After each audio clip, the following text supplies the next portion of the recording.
This is the cormorant fishing. Ayan ang ibig sabihin ng cormorant ay yung gamit nila sa panghuhuli ng isda ay isang ibon.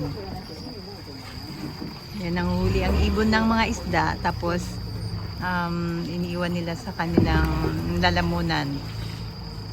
Ayan guys.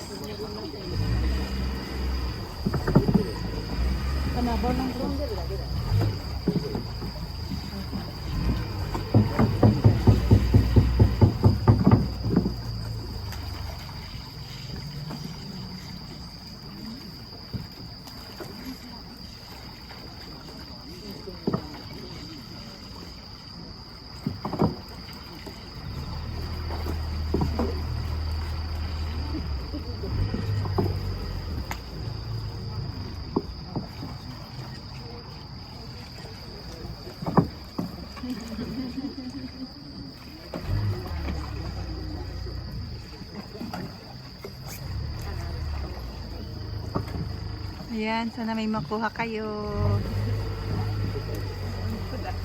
Ang galing. Itong paraan ng pangingisda na to guys is 1,300 years na po ito na pinagpapatuloy ng family na ang Osho family. Pinamana po ito ng kanilang tatay sa kanila.